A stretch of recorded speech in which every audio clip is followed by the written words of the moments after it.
चाहूंगा, आप अपना नाम बताइए। मेरा नाम दिशु कुमार है। ऋषु कुमार, दिशु कुमार। ओ सॉरी, दिशु कुमार। आप यहाँ के पास आउट स्टूडेंट हैं, यस क्लास 10th में आप पास किए। यस। कितना नंबर आपका आया? 463। 463 नंबर। आपको पता है अररिया जिला में सबसे अधिक मार्क्स लाने वाला कितना नंबर है?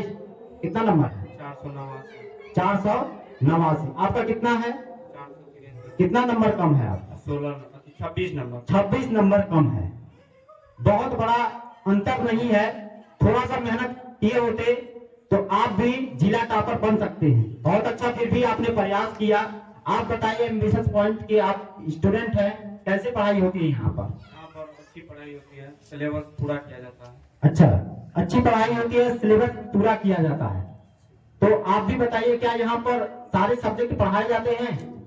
मैथ और साइंस सिर्फ पढ़ाई जाती अच्छा, केवल मैथ और साइंस पढ़ाए जाते हैं। है। यस। तो क्या आपको लगता है कि यहाँ पर सब सब्जेक्ट पढ़ाया जाना चाहिए? हाँ, पढ़ाया जाता है। बिल्कुल, ये सभी स्टूडेंट की मनोकामना है और संस्थान की तरफ से भी ये पूरा प्रयास है कि इस सत्र में सभी सब्जेक्ट की इंडिविजुअल पढ़ाई किया जाए और रिजल्ट जो है वो एम्बिशियस पॉइंट से आए। जिला टॉपर नहीं, बल्कि हम तो कहेंगे बिहार टॉपर इस कोचिंग संस्थान से आने वाले समय में आएंगे। आप बताइए, आप कितने घंटे पढ़ाई करते थे? अच्छा घंटा। 5-6 घंटा। कोचिंग में कितना समय आप देते थे? कोचिंग में 2-3 घंटा। 2-3 घंटा। उसके बाद का टाइम आप क्या करते थे? 5-6 घंटा पढ़ते थे, फिर उसके बाद 2 घंटा मान के चलिए कोचिंग में आप देते थे, फिर सोते थे, खाते थे हाँ सोते थे, खाते थे और स्कूल भी जाना पड़ता। और स्कूल भी जाना पड़ता था। अच्छा, स्कूल जाने के लिए आपको अधिकतम समय वहां पर देना पड़ता है। फिर भी आपको लगता है कि हम और अच्छा मेहनत किए होते तो हमारा रिजल्ट अच्छा आया होता?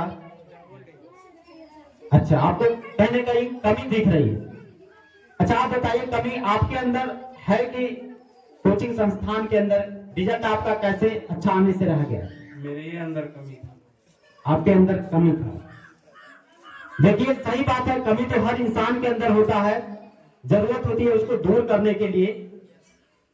और आप बताइए, ये जो छोटे नन्हे मुन्ने बच्चे हैं, इनके लिए क्या आप बता पाएंगे? कुछ अपना अनुभव बताइए, अपना एक्सपीरियंस बताइए कि ये लोग कमी ना करें, इनका रिजल्ट अच्छा हो पाए। क्या आप कहना चाहेंगे? अच्छे से मतलब सिलेबस को पढ़ना चाहिए, जिससे अच्छा रिजल्ट बनेगा। अच्छा, इन्होंने भी वही बात बताया कि अच्छे से सिलेबस को पढ़ना चाहिए। सिलेबस को पढ़ना चाहिए, पढ़ने के साथ साथ सिलेबस को रिवीजन भी करना चाहिए, क्योंकि कहते हैं practice make a perfect man. जितना आप किसी चीज पर प्रैक्टिस करते हैं उतना उसमें दक्ष होते आप चले जाते हैं। क्योंकि आप जानते हैं कि जब कोई बच्चा कोई भी चीज सीखना स्टार्ट करता है, जैसे कि आप सभी लोग साइकिल चलाना सीखे होंगे, तो उस समय आप साइकिल कैसे चलाते थे? पहले पॉडिल पर उसके पैर रखकर आपकी निगाहें नीचे थी और पॉडिल आप मारते थे। फिर धीरे धीरे आप प्रयास करते गए, फिर पॉडिल से आप जो है सीट पर आ गए। धीरे धीरे आपका एक्सपीरियंस बढ़ा, अनुभव हुआ, तो आप 100 छोड़कर भी पढ़ाना साइकिल चलाना स्टार्ट करते। तो इसलिए कोई भी काम करने के लिए जरूरी चीज होता है अनुभव, और अनुभव बहुत बड़ी चीज होती है। किसी ने कहा था कि आपके सामने 2 व्यक्ति हैं, एक के पास करोड़ों पैसा है और एक के पास कई सालों का अनुभव है, तो आप किसके साथ रहना पसंद करेंगे? इसके पास कई सालों का अनुभव। हाँ, बहुत बढ़िया आपने बताया, बात बताई कि जिसके पास अनुभव होता है वो पैसे से ज्यादा ताकतवर होता है, क्योंकि अनुभव एक ऐसी चीज होती है जो कभी गलती नहीं करती। मतलब जिसके पास अनुभव हो गया, और अनुभव होने का सबसे बड़ा फायदा यह होता है कि इंसान अपने जीवन में गलती कम करता है, जिस क्षेत्र में भी उसको अनुभव हो। आप स्टूडेंट हैं, आपको अच्छे से पढ़ने का किसी सब्जेक्ट का प्रैक्टिस हो गया, अनुभव हो गया, तो आप उस सब्जेक्ट में गलतियां कम करेंगे। किसी को जीवन जीने का बहुत अच्छा अनुभव है तो वो अपने जीवन में गलतियां कम करेगा। जानवर है। इसलिए एम्बिशियस पॉइंट की तरफ से आप सभी जो है अपने जीवन में अच्छा करें, आगे आप अच्छे से पढ़ाई करें, यही हमारी शुभकामनाएं है। बहुत बहुत धन्यवाद आप लोगों का मंच पर। एक दो बातें और हम आपसे पूछना चाहेंगे कि आप यहाँ पर पढ़े, सर के द्वारा जो सब्जेक्ट पढ़ाया जाता था मैथ और साइंस, क्या वो सिलेबस जो आपका था उस सिलेबस के अकॉर्डिंग टॉपिक बाय टॉपिक या चैप्टर बाय चैप्टर पढ़ाई होती थी या किसी और तरीके से सर पढ़ाते थे? Topic by topic. अच्छा, टॉपिक बाय टॉपिक पढ़ाई होती थी। टॉपिक पढ़ाने के बाद क्या सर आपको लिखवाते भी थे? नहीं, नोट्स देते थे। अच्छा, नोट्स प्रोवाइड करते थे। तब तो ये बहुत अच्छी बात हो गई कि नोट्स अगर आपको मिल गया तो कम समय में आप जो है अधिक से अधिक अपना सिलेबस कंप्लीट कर सकते हैं। और सबसे अच्छा फायदा यहाँ पर ये भी होता होगा कि आपको डिजिटल बोर्ड के माध्यम से जो भी इंडिविजुअल चीजें देखने को मिलती होंगी तो आपके स्टूडेंट लाइफ में बहुत अच्छा सहयोग की होगी। अच्छा, आप बताइए आप क्या कहना चाहेंगे? बच्चों को यहाँ पर आकर पढ़ना चाहिए? अच्छा, माइक दीजिए। पढ़ना चाहिए। तो आप लोग यहाँ के छात्र हैं और संस्था से आप जुड़े रहिएगा, कोचिंग संस्था से आप जुड़े रहिएगा। जो भी संस्था की तरफ से आपको आगे जाने में जो भी सहयोग होगा वो किया जाएगा, जो भी गाइडलाइन होगी आपके लिए दिया जाएगा। और इसी क्रम में मैं सुंदर सर को भी मंच पर बुलाना चाहूंगा और उनसे भी मैं गुजारिश करूंगा कि बच्चों से आप भी कुछ वार्तालाप करिए। सर आइए, और कैमरा मैन कोई रिकॉर्डिंग ऑन कर दीजिएगा।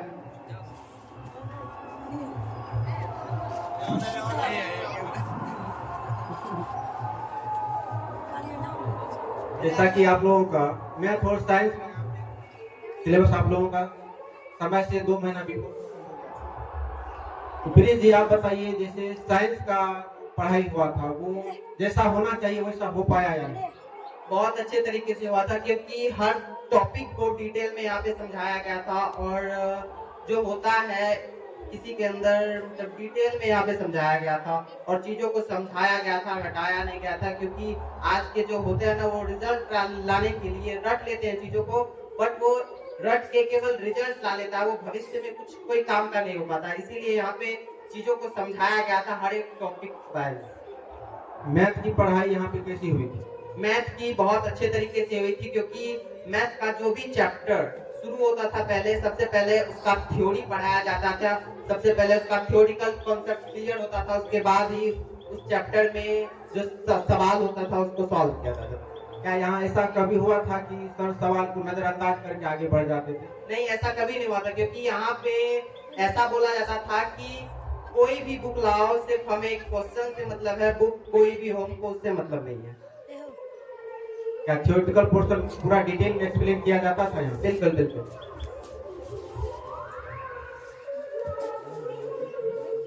विशु जी आप बताइए, आपका रिजल्ट में जो कमी रह गया उसमें सबसे बड़ा कारण क्या है?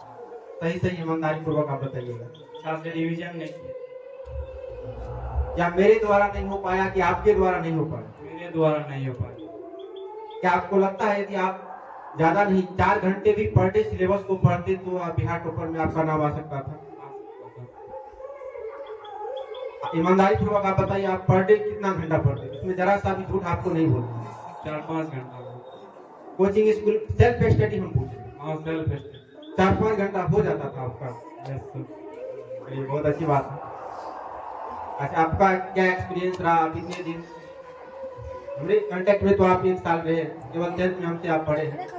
आप अपना एक्सपीरियंस शेयर कीजिएगा कि 1 साल के दौरान जो यहाँ पे आपको सीखने के लिए मिला वो अनुभव कैसा रहा? सीखने का क्या एक्सपीरियंस रहा आपका? सिलेबस को किस तरह से पढ़ना चाहिए बच्चे को, वो जरा बताइए आप। सिलेबस को जो है टॉपिक बाय टॉपिक पढ़ना चाहिए जिससे वो समझ सके सिलेबस को। क्या यहाँ पे केवल मार्क अच्छे लाने के लिए आपको पढ़ाया गया या आपके सर्वांगीण विकास के लिए पढ़ाया गया? सर्वांगीण विकास के लिए पढ़ाया गया, मार्क्स लाने के लिए नहीं पढ़ाया गया। अच्छा, ठीक है बच्चों, और हम आपसे यही कहेंगे कि आप इसके बाद 11th किस चीज की पढ़ाई करेंगे? साइंस साइड से या आर्ट से? साइंस साइड से आप पढ़ाई करेंगे तो आप आइएगा, आपके लिए जो भी कक्षाओं की व्यवस्था होगी वो की जाएगी, ठीक है? और ठीक है, जाइए आप लोग। हमें संस्थान में बताया जाएगा, हम सिर्फ उसी को कॉपी पढ़ते हैं, बुक हम बिल्कुल नहीं पढ़ते, जिसका कारण हमारा रिजल्ट बेहतर नहीं हो पाता। बहुत बढ़िया आपने बात बताया, खुद की मेहनत। ठीक है, कोई भी दुनिया की कोचिंग, कोई भी संस्थान हो, किसी को 100% रिजल्ट नहीं दिला सकती। रिजल्ट पाना है तो आपको खुद से मेहनत करना पड़ेगा। कोई भी कोचिंग, कोई भी संस्थान आपको एक गाइडलाइन की तरह काम करता है, आपको ये मार्गदर्शक का काम करता है, आपकी सिलेबस को पढ़ाने का काम करता है, लेकिन तो पढ़ना आपका काम होता है।